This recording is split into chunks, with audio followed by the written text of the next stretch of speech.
on that first point, it's a really good one because look, I can only speak from my experience as a sports and football lawyer working in the UK is the truth.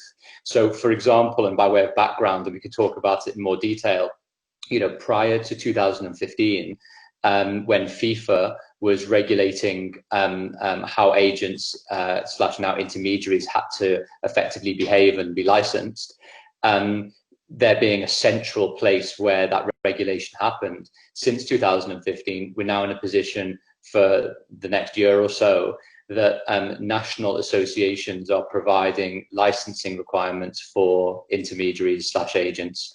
And the reason why that's important is because those standards and minimum standards vary quite considerably across Europe, across the Middle East, across Africa, across the US and the rest of the world. So whereas, for example, it's important to have a language test in one particular European country, it's certainly not the case in the UK and England under the Football Association regulations. So, and then, for example, in the US, there's huge amounts of restrictions in place on who can be a sports agent, in particular American sports too. But if we're talking about, and unfortunately, it's quite narrow from my perspective, if we're talking about the agents and players, but the agents that I work with day to day, truth is a vast difference in their know-how, in part because those standards that were required to be adhered to by agents pre-2015 have lowered quite considerably. So, for example, there used to be an agent's intermediary exam, which was actually a pretty hard exam for people to pass. The pass rate was not huge, was not large by all accounts. There was also the need for professional indemnity insurance, and there was generally the need, therefore, to be able to invest into your business, into your job. And as a result of that, that was a knowledge investment. You had to spend 5-6 months possibly revising for the exam because it was effectively your livelihood. So if I said all of that by way of background to answer the question, which is, it's not necessarily essential that you need to have, an agent needs to have a fundamentally sound grasp of the legalities of a particular jurisdiction, because that's something of a whole and a requirement that lawyers can plug. But in the same way, it's absolutely vital to understand things like the fiduciary duties that an agent will owe his or her players, and to understand how particular contracts may work in practice, and probably to understand the underpinning of the regulatory framework that they are party to give them the best chance of not messing up and having disciplinary issues impact them, to be able to understand when they're providing a representation contract for a player to sign, that there are questions and answers that the agent can provide to the player, but then also to avoid any types of issues where there are claims or damages or one party is suing the other, etc. So, which leads on to the last point, which I think from my perspective is, I think the most important element really, and to a degree, is just making sure that agents understand the value that lawyers bring to the party. I know I'd obviously say that because I think I bring lots of value to all deals, but especially for agents who are working on transactions, if it's an employment contract, if it's a transfer, if it's an image rights deal, if it's a commercial boot deal, if it's a dispute, that agents understand that just signing the papers on the dotted line that the club provides to them is not usually the best position to be in, if possible. So it's all of that, and part of my role is educating my clients and agents and players to say, sometimes I know you've got to quite far down the line on getting a deal done, but saying no and negotiating on particular things becomes very important and a vital part of ensuring that the agent and or the player gets the best deal. Because every now and then something goes wrong, and it's very difficult for the agent to go back to the lawyer and say, why didn't we do this? And the lawyer says, well, you told me not to because we didn't have time to be able to do the deal or to structure it in a certain way or however it works. So that's what I lose sleep on at night, which is, look, this is the risk. This is what I think we should do. If you don't want to do it, that's up to you. But as long as you know that risk, and that's where that interplay usually lies. Right.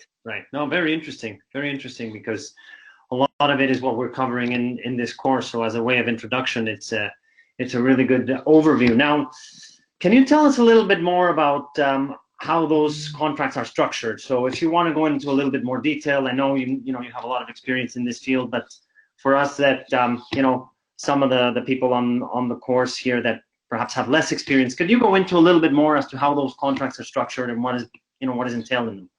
Yep.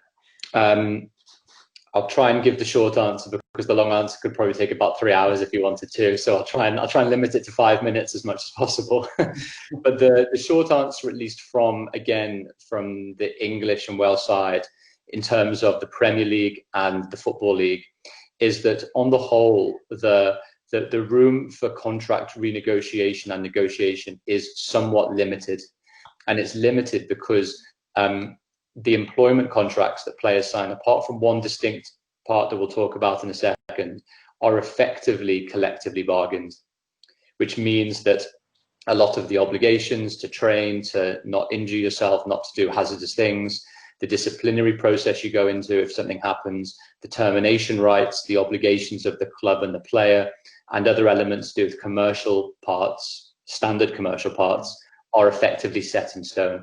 They will not change. And actually, and it might be of use that I'm more than happy to send over to Marley afterwards, for example, that you can circulate onto everyone, is the actual Premier League handbook, which is the regulations, actually sets out a template. So you can actually look at a Premier League contract apart from the figures, is the truth. And that's always quite illuminating just to be able to go through that. So that's the first thing that I would say there. And I'm more than happy to provide that link if necessary, Diego, if it's not easy to hand. The second part is what usually occurs is at the back of the standard contract is a schedule called Schedule 2. And the Schedule 2 element of the employment contract sets out all of the commercial elements, and all of these type of matters are changeable, are able to be drafted, are able to draft in particular ways. And the usual type of things that you will see in the Schedule 2, and they vary, to be honest, as well. I see some Schedule 2 documents which are 2 pages long, and I've seen one for one of the elite Premier League clubs that is 26 pages long.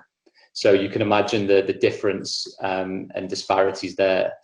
But usually the type of things that you will see in the Schedule 2, apart from how much a player is being paid, and that obviously can be quite significant, because, for example, it's not just how much the player is paid. It might be, for example, how much the basic wages of the player might be. There then will likely to be particular performance-related bonuses based on how many times you've played, based on if you've appeared a certain amount of times, your salary may go up. You may get a bonus for playing a certain amount of games.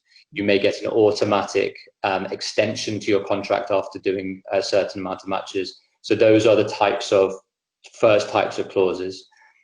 Another type of clause that might be is a release or buyout clause. I know we might mention this in a bit of detail later, Diego, but one of the specific elements that's becoming more prevalent across some of the contracts that I see relates to, in the UK, release clauses, which is if a certain amount of money is bid by a bidding club, then depending on what the clause says, the selling club has an obligation or the option to be able to accept the bid and then let the player speak with the buying club to agree personal terms. So release clauses can be quite important elements now in a growing number of contracts that I will see. There are also clauses linked to release clauses in relation to promotion or relegation.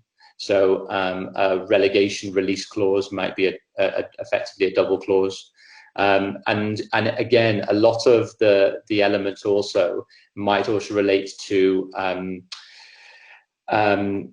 things like what happens when a player decides to terminate his contract. So it's set in stone in the main contract, but a lot of the time, some of the elements also include what happens for the valuation of that contract.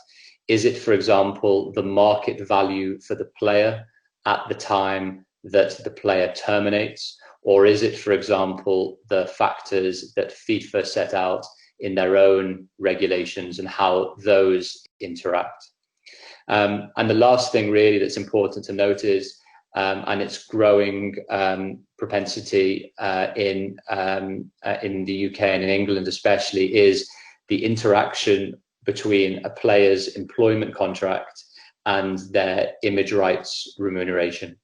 And I talk about it a bit in the Done Deal book, but in short, the HMRC, which is the UK tax authorities in general, are effectively happy with a situation where 20% of the total payment, that up to 20% of the total payment that a club will pay the player, will be paid into a player's image rights company.